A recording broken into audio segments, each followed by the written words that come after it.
Nasakop ng Israel ang mga lugar sa Hilaga. 11 kabanata. Nang mabalitaan ni Haring Habin ng Hazor ang mga tagumpay ng Israel, nagpadala siya ng mensahe kay Haring Hobab ng Madon, sa mga hari ng Shimron at Akshak, sa mga haring nasa kabundukan sa Hilaga, sa mga hari sa lambak ng Hordan na nasa timog ng lawa ng Galilea, sa mga hari sa kaburulan sa kanluran, sa mga hari sa baybayin ng Dor sa kanluran, sa mga hari ng mga Kananeo sa silangan at sa kanluran ng ilog ng Hordan, sa mga hari ng mga Amoreo, Heteo, Perezeo, Jebuseo na nakatira sa kabundukan, at sa mga hari ng mga Hiveo sa ibaba ng bundok ng Hermon sa lupain ng Mizpa. Dumating ang lahat ng hari, kasama ang mga sundalo nilang kasindami ng buhangin sa dagat. Marami rin silang kabayo at karwahe. Nagtipon sila at nagkampo sa tabi ng batis ng Merom para labanan ang Israel. Sinabi ng Panginoon kay Josue, "Huwag kayong matakot sa kanila, dahil bukas sa ganito ring oras, ibibigay ko silang lahat sa Israel para patayin. Pipilayin niyo ang mga kabayo nila at susunugin ang mga karwahe nila."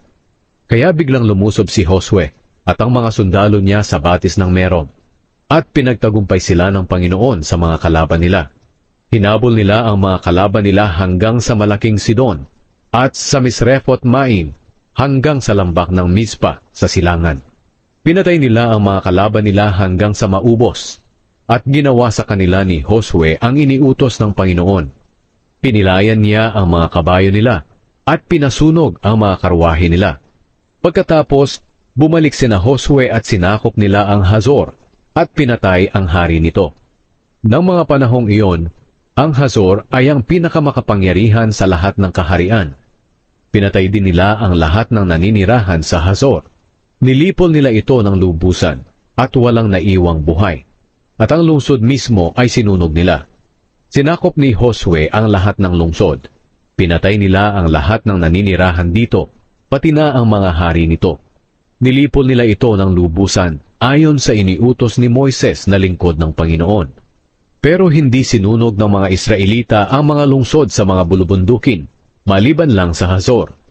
Kinuha ng mga Israelita para sa sarili ang lahat ng nasamsam na mga hayop at mga ari-arian ng mga lungsod na ito. Pero nilipol nila ng lubusan ang mga naninirahan dito, at walang naiwang buhay. Iyon ang iniutos ng Panginoon kay Moises na gawin, at ito rin ang iniutos ni Moises kay Josue.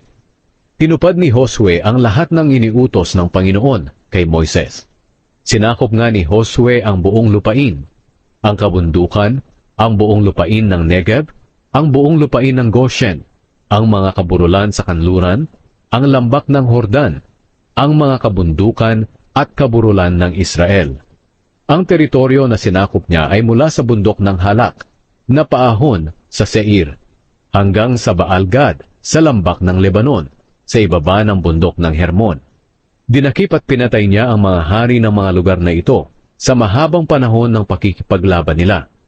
Walang nakikipagkasundo sa mga Israelita para sa kapayapaan, maliban lang sa mga Hiveo na nakatira sa Gibeon. Ang lahat ng hindi nakipagkasundo ay nilipol sa labanan, sapagkat pinatigas ng Panginoon ang puso nila para makipaglaban sila sa mga Israelita. Kaya nga lubusan silang nilipol ng walang awa, ayon sa inutos ng Panginoon kay Moises. Nang panahong iyon, nilusob ni Josue ang mga lahi ni Anak na nakatira sa mga kabundukan ng Hebron, Debir, Anab, at sa lahat ng kabundukan ng Huda at Israel.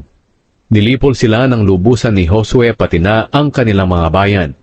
Wala nang natirang kalahi si Anak sa teritoryo ng mga Israelita, pero may natira pa sa kanila sa Gaza, Gat, at sa Ashdod. Kaya sinakop ni Josue ang buong lupain ayon sa iniutos ng Panginoon kay Moises. Ibinigay ng Panginoon ang lupaing ito sa mga Israelita bilang mana nila, at hinati nila ito ayon sa bawat lahi nila, at nahinto na ang labanan sa buong lupain.